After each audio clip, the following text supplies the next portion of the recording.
Okay. So usually the minhag is, by Hasidim at least, they say Rebbe Shemaisis, they say Maisim from Gedolim by Shal Shudas. And I'm going to share stories, but I have no interest. I'm a Litvak through my core, and I have no interest in Rebbe Shemaisis. But I have a reason, I have an agenda why I want to share these stories. And that agenda is very simple. Kiruv is something that's relatively new in Klal Yisrael, at least in its modern day form. It's really not new. If you look at the Rambam, in those days, it's nothing new. For example, the Jewish community of Amsterdam. Anybody here ever been to Amsterdam? So, who founded the Amsterdam Jewish community? Anybody know? They were all Baalei Tshuva. There was one Rav who was not a Baal Tshuva. And what I mean Baalei Tshuva, they all had converted to Christianity by the Spanish Inquisition. And then, that was 1492, in the 1600s, there was relative freedom in Amsterdam where you were allowed to live as a Jew because the Catholics were not in charge. And Yidden escaped to Amsterdam. And from among themselves, they created a Kiruv movement and they revitalized an incredible community. There was really one Rav that was not a Baal Tshuva, but the whole community was Baalei Tshuva. Similar to Chile today. If you go to Santiago, Chile, I was in Santiago a couple of months ago, and the school, Kanai Nahar, has 450 kids in the From school, a beautiful, beautiful community, growing and thriving. And other than Rav Tamim, every single person in the community, not 30% or 50%, not 90%, 100% of the community are all a Baalei Tshuva. Nonetheless, everything we do as Jews has to have a Messiah. And certainly over Shabbos, we're hearing a lot of opinions up there. I'm not qualified as Das Torah, and I don't know that the others are or are not. I'm sure they are. But there's a lot of opinions, and there's a lot of maybe not acceptance of Kiruv in the world in a sense. Where does it fit in? Where does it not fit in? And I think it's important that whatever we do as Jews to be anchored either in active living hadracha, in Divrei Chazal. We had a big fight last night about the question of, someone asked about meat boards, and the other rabbi and I were arguing over what does the Torah say. We want to know what the Torah says. We want to know Hashkafas HaTorah, and we also want to know what did our Gedolim say. And if we don't have living Gedolim, and I note that here at this conference, really there should be, not a criticism, but there should be a Gadol Adar here. There should be some Gadol that's here establishing an imprint, active, not a guy like me. I'm not a Gadol, I'm just a Balabas, but a real Gadol, Chasheva people. In the absence of that, I'm going to tell stories, but I first would like to begin with the Pirkei de Rabbi Eliezer, who talks about Tshuva. This is an amazing Pirkei de Rabbi Eliezer. It's a Medrash from the Tanoim, and the Medrash says as follows: Ad shalei nivra ha'olam. Before the world was created, Hashem was alone. And Hashem decided Allah b'machshava livras ha'olam to create the world. V'haya machrit es ha'olam lefanav. He was trying to trace kaviyachal. Hashem was trying to, like before you pour a foundation, if anyone here has ever done construction, you have to snap your lines. Before you drop walls in a building, you have to know where you're putting the foundations. Where you're laying them, you need a survey. You got to know how to put your foundations down. When you're building the room, you have to know where you're putting your walls. That's the expression machrit. And HaKadosh Baruch Hu was being machrit since the olam lefanav. He wanted to create a world. Kaviyachol, he's trying to lay foundations. V'loi haya oimed, the world did not stand. Whatever Hashem did to create a universe, the world was unable to stand. Mashal ma'adav adayma, that a king wants to build for his children a great palace. If he's not machrit properly in the land, yisodaisa, foundations, or mavayiv or mitzayiv, you can't start to build. And Pirkei Rabbi Eliezer says the following: Kacha Kadosh Baruch Hu hichrit lefanav ha'olam. He attempted kaviyachol to establish a world, and the world kept falling apart. This is before Torah, before the Bria. Ad shebara es hatshuva, until HaKadosh Baruch Hu created tshuva. And Pirkei Rabbi Eliezer says it's very simple, that without tshuva, there is no world. So we think that the Kiruv movement is something modern to try to get a person maybe to do tshuva, maybe we want to do tshuva ourselves. And we think, okay, it's a nice thing, it's achrayas, We had some discussions yesterday. Is kiruv, is it a feeling for your fellow Jews? Is it the arvus of one Jew has for another? But I think it goes even beyond the arvus. It goes to the essence of the world, that HaKadosh Baruch Hu says that I could not create the world till I created tshuva. The fact is, the reality is, people are going to be off the derech in every generation. There were, till Mashiach comes in every generation there will be. And tshuva is so foundational to the world that it goes before the foundations. Pirkei Eliezer, the next simon, he says an amazing thing. Shiva dvarim nivru, actually nivru olam, 7 things were created before the world. And he says the following are obviously Torah, Gehenna and Gan Eden, consequences. Without Torah, you don't know how to live. Gan Eden and Gehenna, there's got to be consequences. Otherwise, you live a meaningless, vapid, empty life. Kisi HaKavod, the presence of HaKadosh Baruch Hu in heaven. Down on earth, Kisi HaKavod in the Beis HaMikdash. U'tshuva u'shmoi shel Mashiach. Tshuva is the 6th one, and the 7th one is the fact that one day Hashem's plan for earth will be recognized. So I think that what was missing, what could we add on a Motzei Shabbos after such a beautiful Shabbos? So inspirational. Every single word heard here was so inspirational. What we were missing, I think, is an understanding of the true place of tshuva and of bringing about tshuva. When you bring about tshuva in the world, you're going beyond creation itself to the things that were created before creation, to the very foundations of the world, which means, kaviyachol, this is the tachlis habriya. You bring about the will of Hashem. If you could do tshuva yourself, or I could do tshuva myself, and if you can inspire others to do tshuva, you're not just filling a will of HaKadosh Baruch Hu. You're not fixing a room in his palace. You're not fixing a problem. You're creating the very foundations, beyond the foundations, the charit that HaKadosh Baruch Hu made to be able to establish a world. So allow me to share some great stories. I'm going to begin with my great-grandfather. There's 7 people who had a profound influence on me. I'm going to begin with my great-grandfather, Rabbi Zalman. Obviously, I never met him. I'm not old enough to have met him. But I grew up in a house where these stories were shared over and over. And I feel that this story, from everything I've ever heard about Gedolim, is the most important for someone who wants to have influence on another human being. Maybe try to direct them, tell them what to do, yes, tell them what to do, not tell them what to do, imply, hint, etc. All those discussions, this is the most important thing that that I certainly need to know. So, for those who know, Rabbi Zalman was a tremendous chayla. That's a separate story in of its own right, but he wasn't well. He was never well. And if not for the Chafetz Chaim, my great-grandmother would not have been able to marry him. And he was a very sick man. When they got married, they thought he would live maybe 1 year. It turned out he outlived my great-grandmother.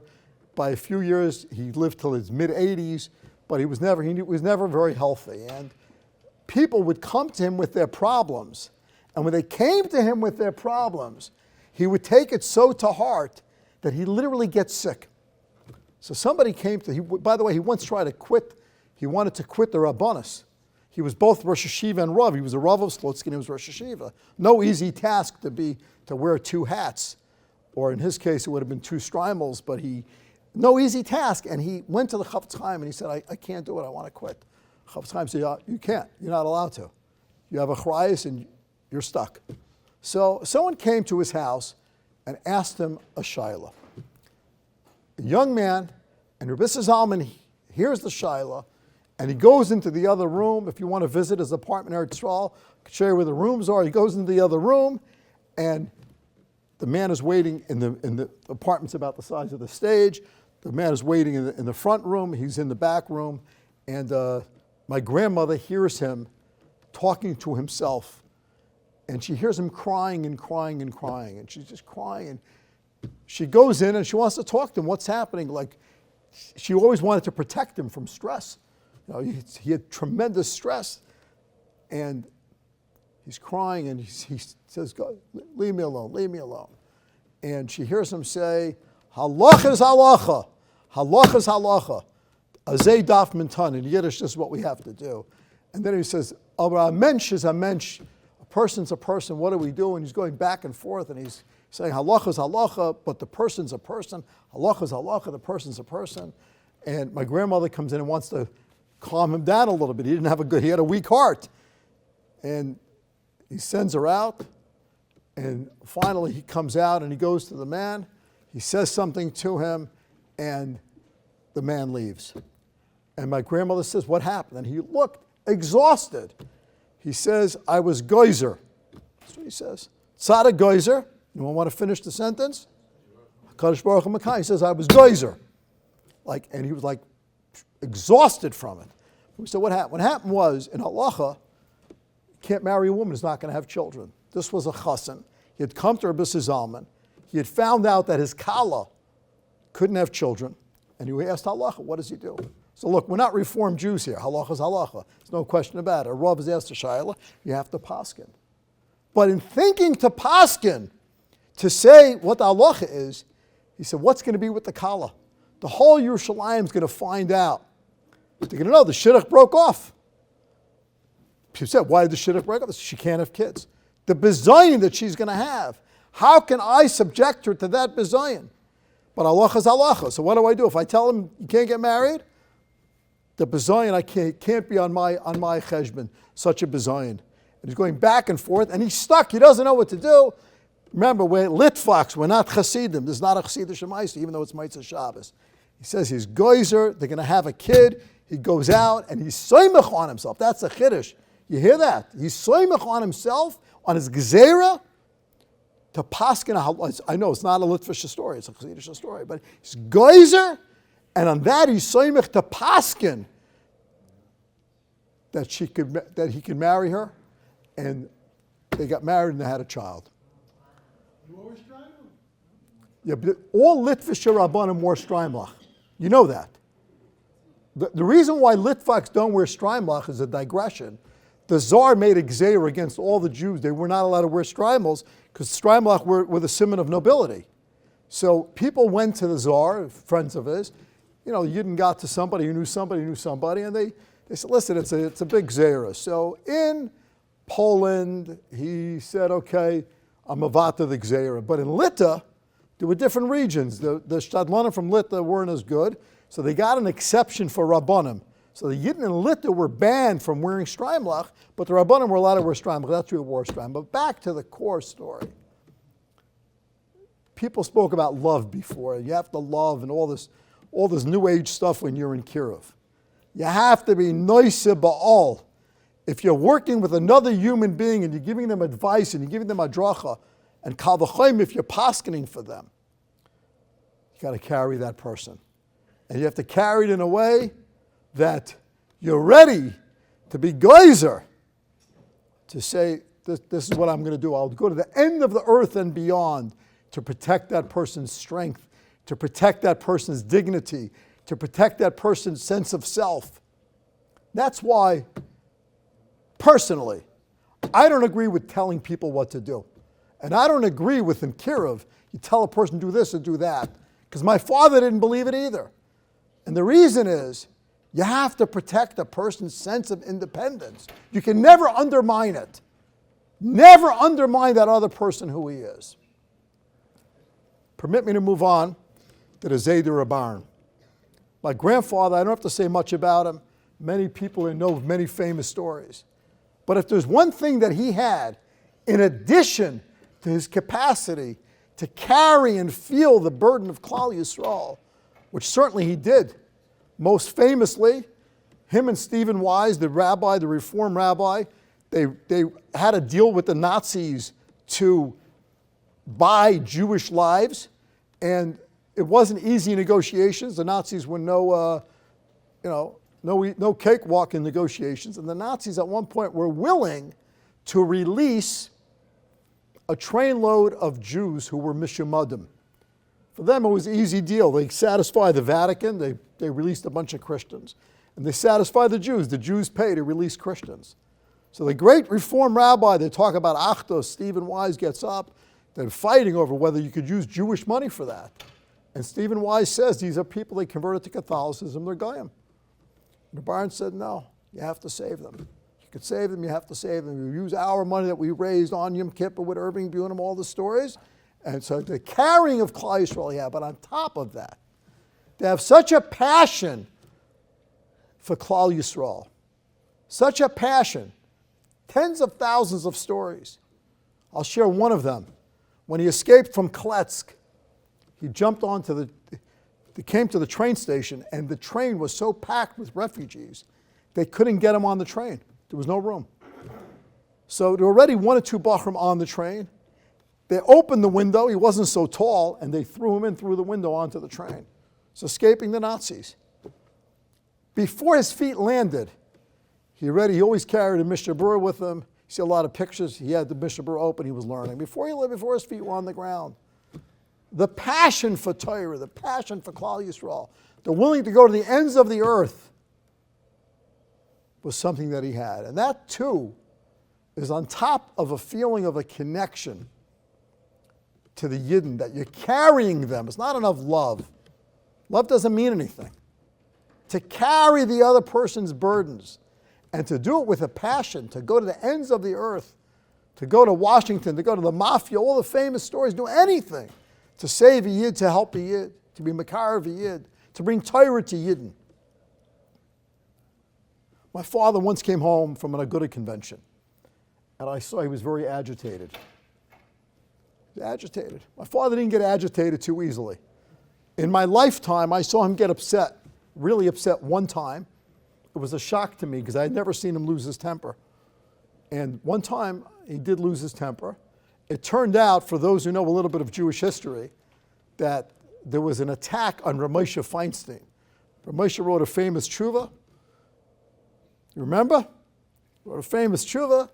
And a certain Yid, a big Talmud Chacham, took exception to the tshuva. And he wrote a sefer against Ramosha. But it got beyond just a machlokes and halacha to an assault on Ramosha's stature as the Kotler Durham Psak. There was times I saw my father really get upset, but he came home from a good convention. He wasn't so upset. He wasn't angry, but he was upset. And I said to my father, I was a kid, but I said to my father, Abba, why are you upset? What happened? But maybe somebody insulted him. Maybe something happened. Who knows what happened at this Agudah convention? He says to me, Given asak droshes? And he tells me in Yiddish, Nishkein eine given wert epis. Nothing was worth it. It's pretty strong words. And remember, these were his colleagues. Reb Yankiv, Reb Moshe, Reb Gifta. I don't think Reb Moshe spoke at that convention. The greatest speakers of all time. And I said, Abba, what happened? He says to me, all the speakers spoke about, in Yiddish, and I'll translate, was me muz ton, what we have to do. And he says to me, me muz gornaton, we don't have to do anything. We want to do. We want to do it. And his whole methodology, the reason why he was certainly the most successful man in the last 1,000 years in the Jewish people, perhaps more, because he built the greatest yeshiva. When my father took over Lakewood, Lakewood was the same size as Chaim Berlin, Tarvadas, Nar Yisrael, or RJJ, all the yeshivas were the same size. By the time he was Nifter, Lakewood was on a trajectory of 800, growing like crazy. He established a trajectory. He did that. He built the greatest yeshiva, certainly in size, but also in echos for our generation, the last 1,000 years, maybe the last 2,000 years. You know, other than Rabbi Akiva, how many yeshivas were there in Klal Yisrael with Talmidim like this? So what did he have? What was his secret sauce to be able to take so many people and shape them and form them and create an olam HaTorah that has saved the Jewish people? It's very simple. He always believed in elevating the person, never putting them down, and never telling them what you have to do, always finding some way to get that person inside to find what they really want to do. In fact, he was so focused on that, laser focused, that there was nothing you could do that can get him off message. And if you listen to his shmuzin, you read his Sfarim, it was always about how elevated we are, how elevated Klal Yisrael is, how elevated we are as Jews, how amazing we are, and if we're making mistakes, it's simply that we don't know how incredible we are. We don't know our own godless, our own greatness. And right in the great tradition of Slobodka, this feeling of godless ha'adam, how great you are, the godless of a Ben Torah, was this whole way of elevating people from ground up. So I'll tell you a story. When I was a kid, the yeshiva had a problem with the fire department, not the first yeshiva in history, not the last one. And most of the Bachrim had bagats. You were probably one of them. They had private fridges in the dorms. They had private toaster ovens. There were no microwaves. They hadn't been invented yet. But all types of stuff going in the dorms. The fire department got upset. The fire department said, you have to clean out all the private fridges. No private appliances in the dormitory. The yeshiva had no choice. They went ahead. They built a little kind of like a kitchenette room on each floor of the dorm. And they went in, notified the Talmidim, you got to get rid of your toaster ovens. You got to get rid of your toasters and your private fridges. How do you think the Olim reacted? Not so well. So one bacher got really upset, and he broke into my father's office, and he took construction debris. He threw over the desk, and he took construction debris, and he threw it all over the office, threw svarim on the floor, overturned the couch, the desk, and it made a whole churban in the office. I came in Friday night with my father to the office, and I come in and the office is overturned. As a kid, I'm so excited. Like, this is a little action here. I'm in yeshiva in Lakewood. There's nothing going on in Lakewood. There's not even a kosher bakery at the time. Like, there's nothing going on. Finally, a little action. To overturn the office is going to be geschmack. There's going to be a tumult. You know, the kid, I'm all happy, you know. And I look at my father's face.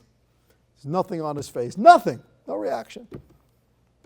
Friday night, this is by Kabbalah Shabbos, Friday night, Mendel Rabinowitz, Zechrono Levracha, made a Shalom Zachar at his home. And I went with my father to the Shalom Zachar. Every yeshiva, besides for having Talmidim, has snitches. So by the time we got to the Shalom Zachar, they already knew which bacher had done this. So the culprit, they got the culprit. Now, what would a mashgiach do, or a Rosh Yeshiva? Throw him out, who knows what? Who knows what? I come with my father to the Shalom Zachar. And that bacher, I already knew, everyone knew who the guy was. That bacher was there by the Shalom Zachar. My father says to me, Aharon, call him over, Ruf Mibba, call him over. I'm so excited now. I'm going to see this guy get a public dressing down. It's like, it's going to be the highlight of my year probably. Nothing more exciting ever happened in Lakewood than that. This is like so exciting. And I go over to the bacher and I said, Rashiva wants to see you. Bacher turns a little white. He hesitates, but he has no choice. And he comes over, and I'm like waiting for the big explosion. And my father says to him in Yiddish, you know, you're in yeshiva a few years already. I never invited you for a meal. And tomorrow you come to me for the Suda. Tomorrow you come. Bacher is like, he doesn't want to be on this hook. No way. He's also expecting who knows what's going to happen next. Maybe they'll even beat him up. You never know, you know. And he says, I can't, Rashid. No, I'm not taking no for an answer. You're coming for the Suda tomorrow. And this went on for about 15 minutes. Finally, he said, okay, he's going to come. He came for the Suda the next morning. Nothing, not a word. Next Shabbos, Friday, my father sends me to the dorm to find the bacher to call him to the house. Bacher figured now he's going to get his. Now is his time. My father says, you know, we had such a geschmacka Suda last Shabbos. Maybe come Friday night to us. He ended up as being biased by us in the house. He never said a word. You have to, you did wrong, you're bad, you're this, you're that. It wasn't in his vocabulary. In fact, when there were problems in the yeshiva, and another time there were similar types of problems, you know, the shmuzin were always in the afternoon. They were never shmuzin in the morning. The morning was first Seder, and Musar in general was not very well accepted. In Kletzk, there were stender fights over Musar in the good old days. So shmuzin were in the afternoon, and my father sets up what's the equivalent of an emergency shmooze at the end of first Seder.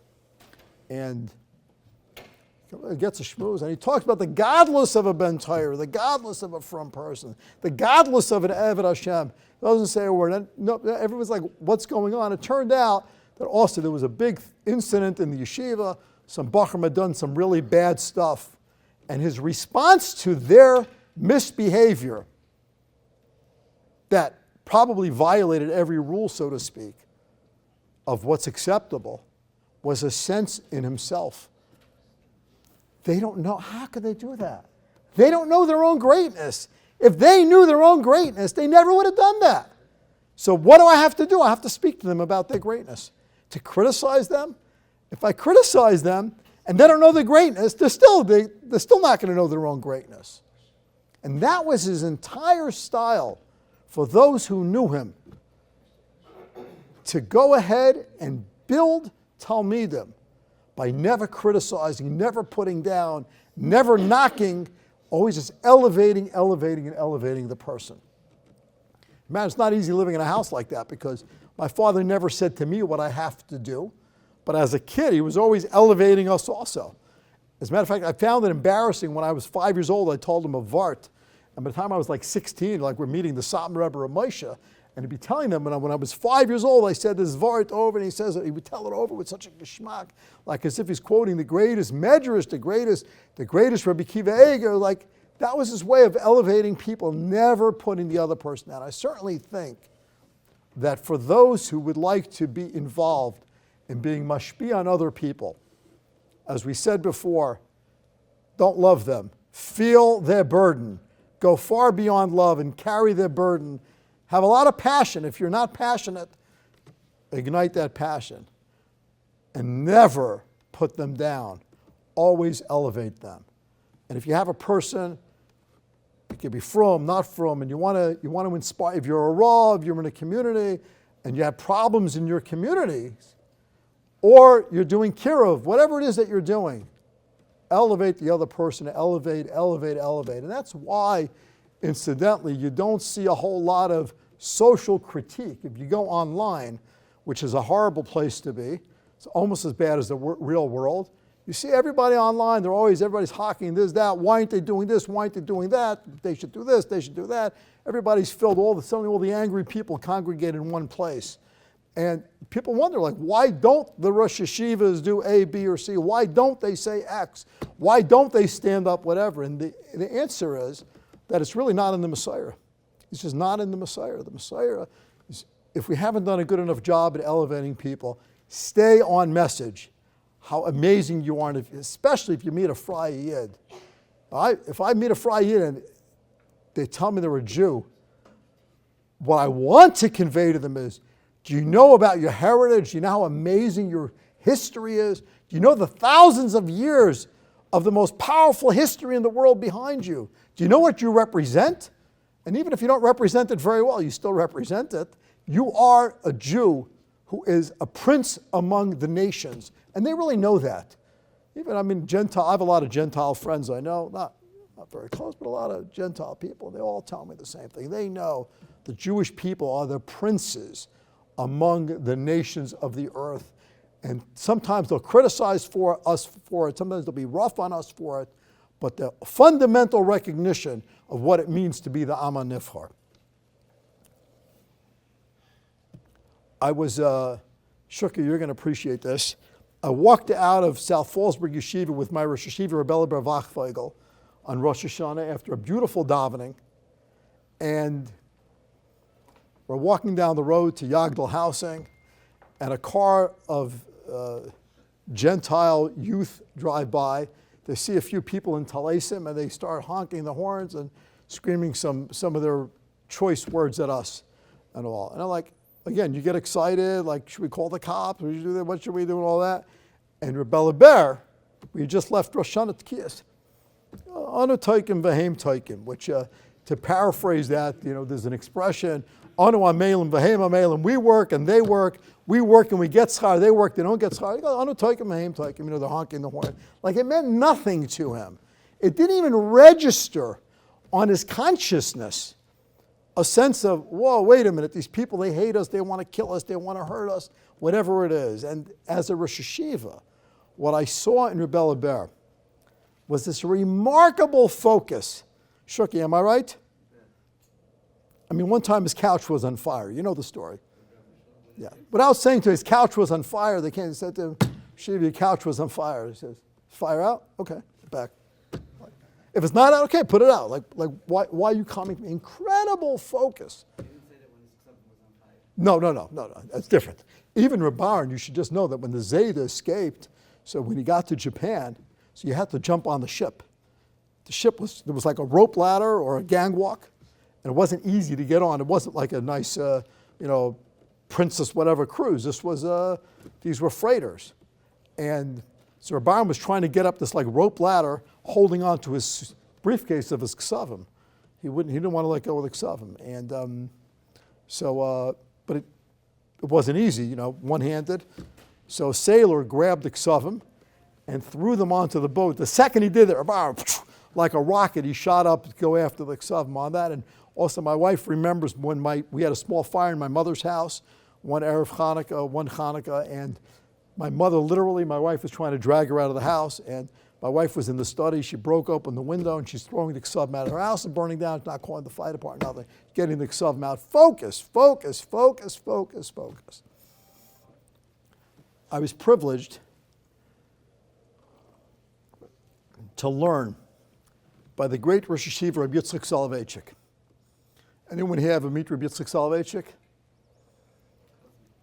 Cousin to you? Yeah. Meet the great Rabbi Yitzchak Soloveitchik. He must be, I don't know how old he is today, he must be 90. He was a little younger then. But I was privileged to learn with him. It was a small yeshiva. And he was so on fire with learning. He was so engaged with it that it was an unbelievable chavrusa, but a very tough chavrusa, to a point where I once finished learning about 1 a.m. There was no idea you finished learning you learn 9 to 11 or 9 to 12 or 10 to 12. You learn till you're at a break in learning and you're able to take that break in the learning. So he's at that point. There's a break in learning. I go to sleep. 2:30 in the morning, there's somebody waking me up. My Rosh Yeshiva came to my dorm room. He didn't leave the Beis Medrash. And whatever problem we're having in the sugi, he had figured out. And he came to wake me up. How can you sleep? Dragged me back to the Beis Medrash. Back to the Beis Medrash to go all that. And it didn't happen once. It happened so often. I really wanted to ditch my chavrusa. It's kind of hard, But the Gedolim, what they had, and they have, is such an incredible focus. So, like Rabbi Leber, like Rabbi Yitzchak, Soloveitchik, so focused on emes that nothing could distract them. I'd like to share something about Rabbi Rucham Olshan, Lakewood Rosh Yeshiva, my cousin. I had many brainstorms running BMG. Some of them were good brainstorms, some of them were bad brainstorms, but I had many brainstorms. I had a brainstorm to arrange discounts. This is way back. It's hard to understand the old days, but discounts for Rosh Chabura in the yeshiva. We're going to arrange discounts. We went around. I had someone go to all the stores, and there's not that many Rosh Chabura, and give them discounts, whatever, 20%, 30%, different stores. I'm doing a favor to the Rosh Chabura. Kidarkenu, I have the program ready to go. I have a meeting with the Rosh Yeshiva. I say, we have this amazing thing. I did the math, saving them $2 million a year, the whole math, all that. But there's an amazing thing for the Rosh Chabura. Rabbi Rucham says to me, you're not doing it. Can't do it. I'm like, why not? I mean, look at this, amazing. Look what I just did. I'm the king. Look what I just did. I saved the Rosh Chabura all this money. He says, you're not doing it. Can't do it. Why not? He says, I want to tell you a story. He was the first, my father married off the Schwartzmans. He was the first chasana.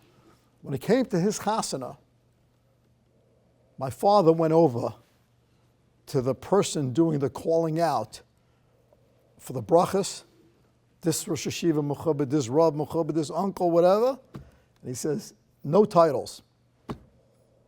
Just go over to the person, quietly call them up. Don't call it anybody.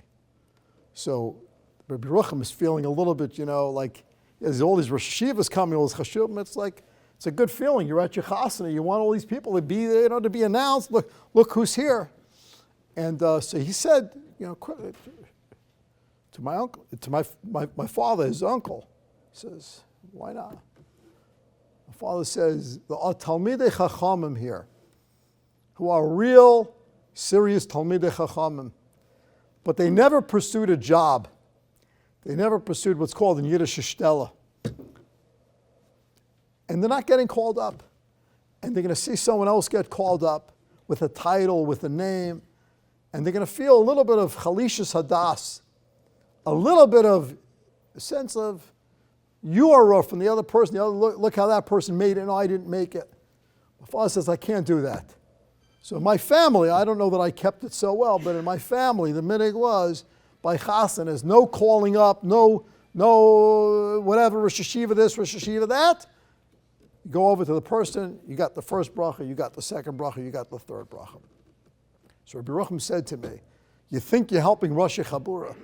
He said, the world is filled, Lakewood is filled with Talmidei Chachamim who are sitting and learning, who didn't choose to be a Rosh Chabura, and they're going to hear that there's a special program to help Rosh Chabura, and they're not part of that program. They're going to have Chalishas Hadas. He says, better, no one should get the benefit than to make a person feel bad, than to make one Talmid Chacham in the yeshiva feel bad. So I went back, I negotiated, and ended up, I made a deal with them. Every young man over a certain age was accepted into the program. I have to go back to the stores, rework the model with the stores, which worked out, and we ended up as a discount program for people over a certain age. Let's not get carried away by the mission to save and help the Jewish people. All this, it almost feels messianic to me, like we're going to save the Jewish people. Let's not get carried away by it.